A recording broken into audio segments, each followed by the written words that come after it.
Skills USA is our career and technical student organization that helps students prepare for actually being in the workforce.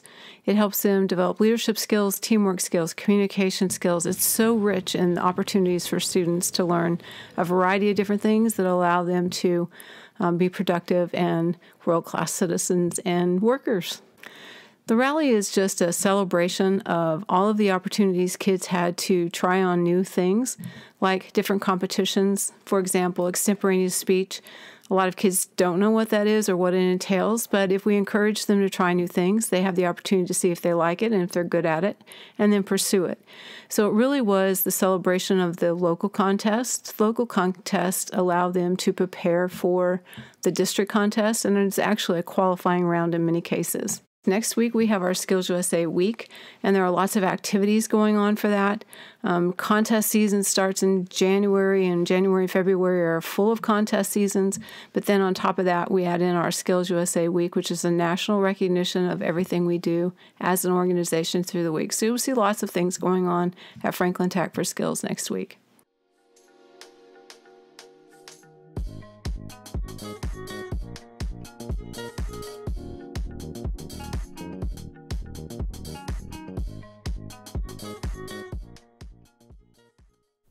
Good morning, this is JHS Weekly. I'm Alex Hunt. And I'm Kendall Lewis. The Joplin powerlifting team competed in our own meet. Joplin had 60 student athletes participate. The boys finished in third and girls got first place. Powerlifting is open to any student that wants to get stronger and loves to compete. Practices are on Tuesdays and Thursdays after school and is over at 5. The library's January theme is books made into movies. The glass display cases are full of these books, and we also have them displayed in the fiction section upstairs right now. We'd like to invite everyone to come out and check them out. A Joplin art student recently participated in a statewide competition. Here's Arel Cepeda with more. Erica Miller is the winner of our whole Senate district after submitting her art piece. She will have her art piece shown at the State Senate Art Show in Jefferson City. The Missouri State Senate every year takes submissions in November for their Senate Hallway Art Show. That goes up in February, and it's up all year, the rest of the year. And teachers are able to submit a few pieces from each school, and we send them high-res images, and they get printed off and framed and put in the hallway there. And they have an award, like a award presentation in March for those students that can make it up to Jefferson City. And it's just, they're honored, you know, usually the senators are there, and just one student from each Senate district. And there's only 32 Senate districts in Missouri. So Erica is our winner from our whole district, not just our city, our Senate district. So it's pretty cool honor. And it's been a few years since Joplin's had someone win. I didn't know that Mr. Wolf had submitted my art into it at all till he told me I had won, and I was like, I won? What did I win? And he was just like, your art's hanging up in the state senate, and I said, wow, that's pretty cool. Erica is an extremely talented and driven art student that we have recognized in the art department ever since she came in as a freshman. Oh, I've been drawing for ever.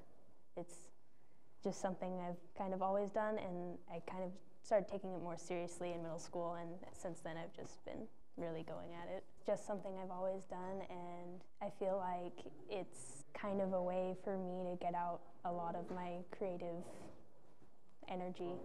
And I'm not very good at athletics or anything, so obviously that's the next best thing.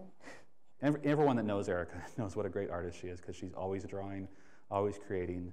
And I know it's something she wants to pursue in the future, so it's really cool that she could be honored like this. Something she can put on her resume. Hopefully it's encouraging to her and inspiring for her future. Normally I don't feel like I'm up to par, but I guess it kind of proves that I am up to par. That only 32 students in the whole state got recognized, and she's one of them, so that's pretty cool. And I'm glad that she can get some attention to her art, because it's amazing. That was a painting from last year that I did, and I brought it in to Mr. Wolf to have him capture it because I was applying to KCAI, which is the art school in Kansas City, and he kept it and said, I want to use this for whatever, and I said, oh, that's fine, and then I guess he submitted it. The painting that I painted is, we were supposed to do a sort of themed period type of thing, and I chose French Nouveau, late 1800s, early 1900s, And I chose my subject to be Freddie Mercury from Queen because I love him a lot, and so I did him in this sort of nouveau style. I have a lot of different influences, and I say what inspires me a lot is just more so now I like to look at more classical painters like Norman Rockwell, and J.C. Leyendecker is one of my favorites. My plans are to hopefully go to, I did get accepted to KCAI, and it's just moving up to Kansas City after this. I think Ms. Daniels' class last year gave me the opportunity to paint it, and then Mr. Wolf obviously is the one who submitted it, so I thank them. There's a lot of opportunities like this out there, and if students are interested in submitting for the different contests and competitions and things like that, they should talk to one of the art teachers, because there's always things available in that regard. Just a lot of students don't necessarily know about them or want to put in the extra time to do it, but there's definitely things out there if students want to pursue this and possibly do something like this. Reporting for JHD, I'm Earl Cepeda. Thanks, Arel. Spring musical auditions for Hello Dolly will be February 11th, 12th, and 13th. Please prepare a 60-second piece of a song from any musical of your choice. Please email Ms. Trotnick if you have any questions.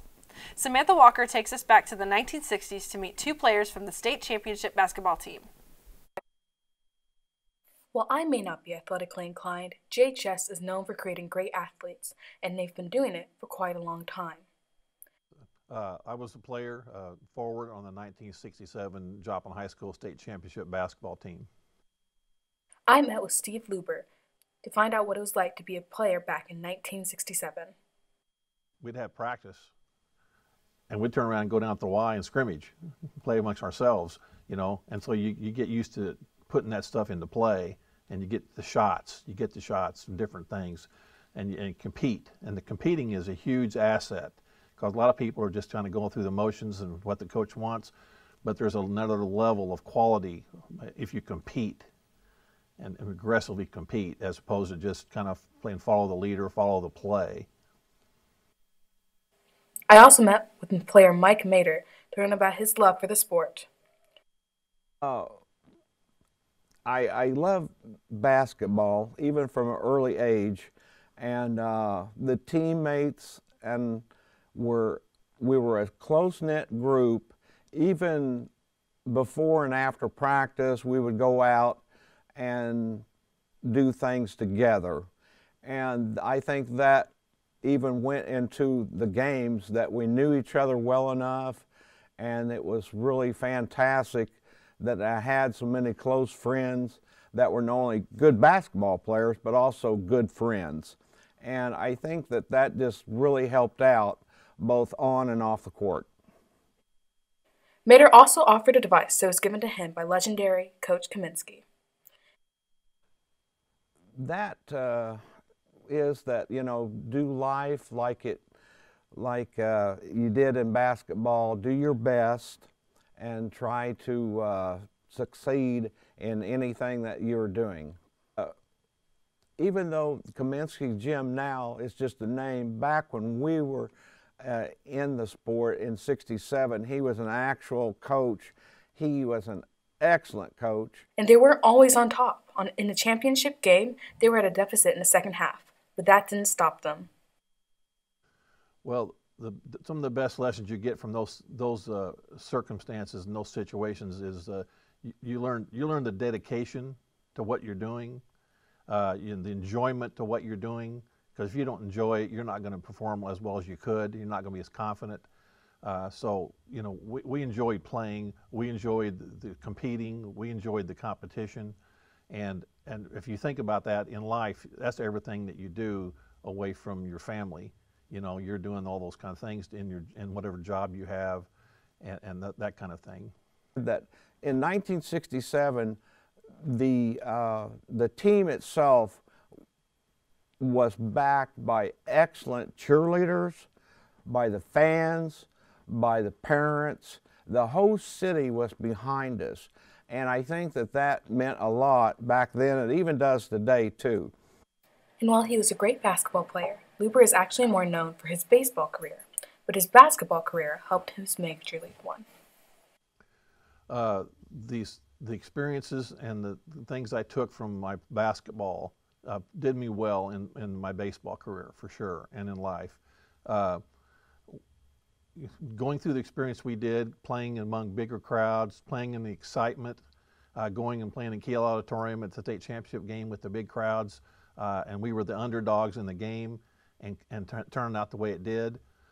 Made it when I first, later on, went to the major leagues. People asked me if I was nervous, and I said, well, not really. Some of the things that I had done prior to that felt like the biggest moments in my life, with all the noise and the crowds and the arena. And so when I was there, it was almost like I'd been there before. I'd already been through that. So I was not nervous when I first went to the big leagues and in other big league games.